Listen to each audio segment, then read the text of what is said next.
Character of Sam. I really had to think about it a long time. I had to get myself in the mentality of, a Southern black man in the '60s. I mean, of course, I did my research and did everything that requires with that. But yeah, it just took me just doing the research, doing the book work, and talking to people who were actually alive back then. I mean, well, not alive, but people who experienced that, and just doing what an actor does.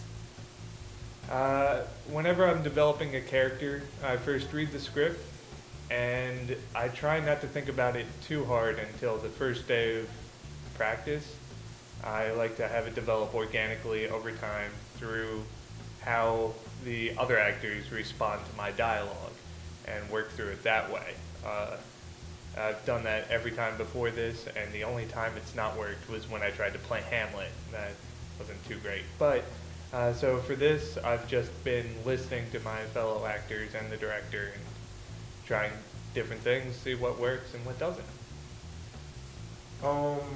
What I usually try to do is I try and find things by reading the script a couple times, finding things about the character that are different from myself. And in doing that, I figure if you can bring those out more, it becomes more of a character than just you being on the stage saying lines. And then, of course, there are always things that you can relate to yourself with the character, but those are kind of secondary to me because I think it's harder to kind of get the things that make it different from you because those are harder to work on and tweak as you go along. My character is actually a very complicated one. I don't have a lot of lines, so a lot of my character development has to come through non-verbally, through my interactions, looks, and movements on stage. So from the words that I read in the script and the conversation that were happening around her and the things that happened to her off screen or off stage, as it were, to her character, I developed that into a character based on her surroundings. I think that she's a person who is shaped a lot by her outside environment. She's a very strong character inside, but she lets the outside, like her outside environment, influence her very intensely. She's a very idealistic individual, but she's also very fragile. How did I develop my character? She's still developing, but I just, read the summary of her life and tried to internalize it, and I close my eyes and just imagine being back in the '60s and what she might have felt. And she's liberal, so I just try to really become that liberal person.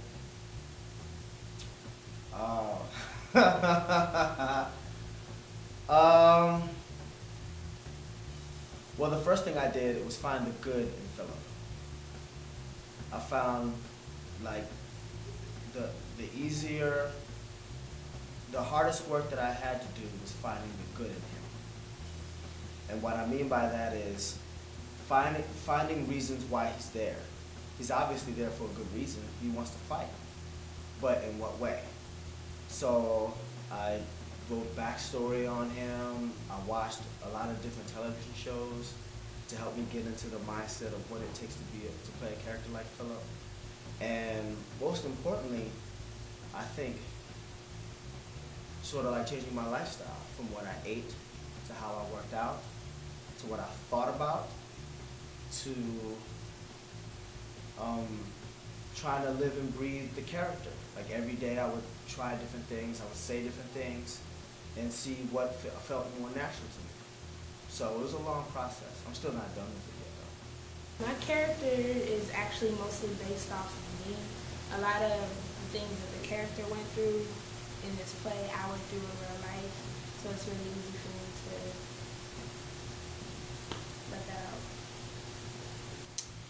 Actually, I work in a theater where I'm basically looked up to as a boss. So my character being John, the leader of the organization FFJ, Fighting for Justice, I'll do the same thing inside the theater. I basically chew under the boss, the main boss. So they always come to me to basically lead the pack and tell everyone you know, this is what we're doing today, and you know, this is what we need to do, this is what we're looking to do, this is what we're trying to accomplish for the day.